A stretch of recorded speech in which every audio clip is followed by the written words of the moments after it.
मुंबईच्या महाराष्ट्र लोकभवनमध्ये नियुक्तीवर असलेले एसआरपीएफ जवान कौस्तुभ सांगळे यांच्या आत्महत्या प्रकरणामध्ये आता एक मोठा आणि खळबळजनक ट्विस्ट समोर आलेला आहे। या सगळ्या आत्महत्येला कदाचित प्रेमभंगाची एखादी किनार असू शकते, ते सुद्धा कारण असू शकतं, असा संशय व्यक्त केला जातोय। त्याच अनुषंगानं पोलिसांच्या तपासामध्ये अतिशय धक्कादायक माहिती समोर आलेली आहे। जी संबंधित महिला या सगळ्यामध्ये कौस्तुभ सांगळे यांची पूर्वीची प्रेमिका होती, तिचं लग्न दुसरीकडे ठरल्यामुळे कदाचित हे सगळं आत्महत्येचं प्रकरण जे आहे ते घडलंय, असा एक संशय व्यक्त केला जातोय। पोलिसांच्या तपासात नेमकं काय काय समोर आलंय हेच जाणून घेऊयात। नमस्कार, मी समृद्धी आणि तुम्ही पाहताय टॉप न्यूज मराठी।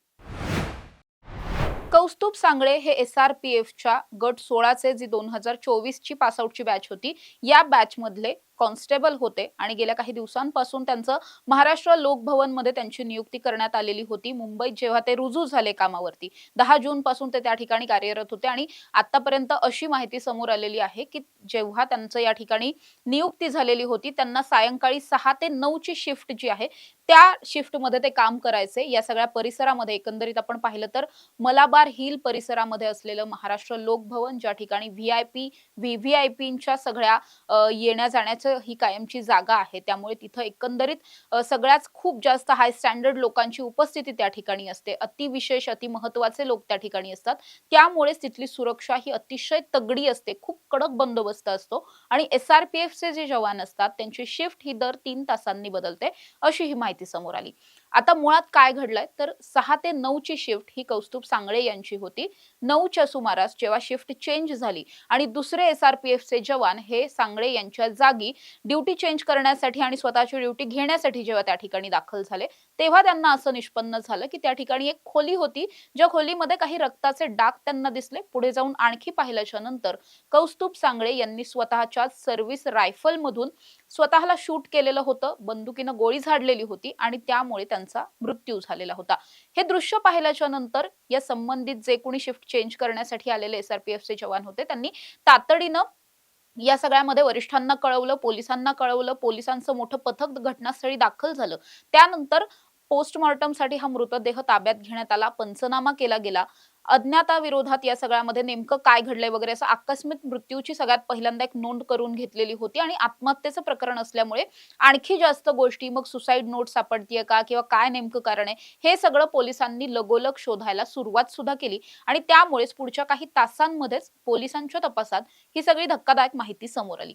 आता माहिती जी काही आली आहे त्यामध्ये असं म्हटलं जात आहे की कौस्तुभ सांगळे यांचे मीरा भाईंदर पोलीस दलामधील एका महिला कॉन्स्टेबल बरोबर गेल्या अनेक वर्षांपासूनचे प्रेम संबंध होते। हे दोघेही एकमेकांशी लग्न करण्यासाठी इच्छुक होते। लग्नाविषयीची बोलणी सुद्धा झालेली होती, मात्र असं झाल्याच्या नंतर अचानकच या महिला कॉन्स्टेबलने कौस्तुभ सांगळे यांना लग्नासाठी नकार दिला। या विरुद्ध त्यांच्या घरातल्यांनी त्यांचं लग्न एका वेगळ्याच पोलीस कॉन्स्टेबलशी ठरवलेलं होतं, त्यामुळे कौस्तुभ सांगळे गेल्या काही दिवसांपासून प्रचंड मानसिक तणावात होते। या तणावामध्येच त्यांनी त्यांचे जे काही त्यांच्या गर्लफ्रेंड बरोबरचे, म्हणजे या ज्या महिला पोलीस अधिकारी आहेत, कॉन्स्टेबल आहेत, त्यांच्या बरोबरचे खाजगी काही फोटो हे त्यांच्या होणाऱ्या पतीला सुद्धा पाठवलेले होते।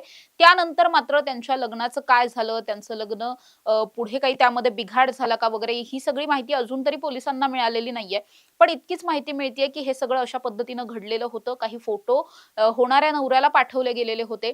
त्यानंतर या महिला कॉन्स्टेबलनं तिच्या वरिष्ठांना सुद्धा हे सगळं सांगितलेलं होतं, भाईंदर पोलिसांना हे सांगितलं होतं की असं असं सगळं प्रकरण आहे आणि संबंधित जे समोरचे व्यक्ती आहेत म्हणजे कौस्तुभ सांगळे हे मानसिक तणावामध्ये आहेत आणि ते सतत आपल्याला आत्महत्या करण्याची धमकी वगैरे देतायत। सतत मी स्वतःला संपवून घेईल, मी स्वतःचं काहीतरी बरं वाईट करेल, असं म्हणून माझ्यावरती दबाव वगैरे टाकला जातोय, असं देखील त्यांनी काही वरिष्ठ अधिकाऱ्यांना सांगितलेलं होतं। त्यामुळे या सगळ्या प्रकरणामध्ये जे काही या महिला कॉन्स्टेबलने सांगितलंय ते खरंच खरं आहे का, हे सुद्धा आता पोलिसांकडून शोधलं जाणार आहे। जर तसं असेल तर या वरिष्ठांनी समुपदेशन केलेलं होतं का?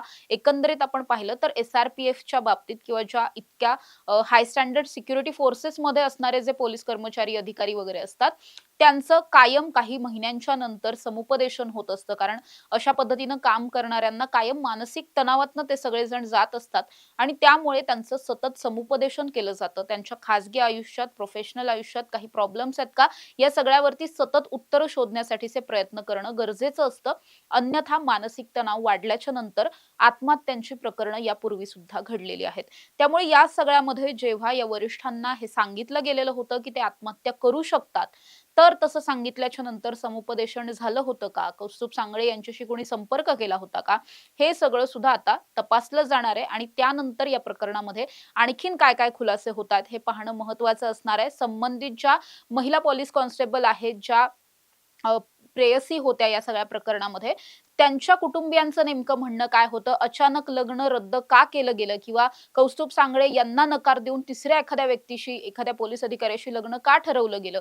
या सगळ्यामध्ये आणखीन काही वेगळे अँगल्स आहेत का? हे सगळं सुद्धा आता पोलिसांकडून तपासलं जाणार आहे. त्यानंतर या प्रकरणामध्ये काय-काय अपडेट्स येतात हे पाहणं देखील महत्त्वाचं असेल. अशाच ताज्या आणि महत्त्वाच्या बातम्यांसाठी तुम्ही पाहत राहा टॉप न्यूज मराठी. आपला महाराष्ट्र, आपली बातमी.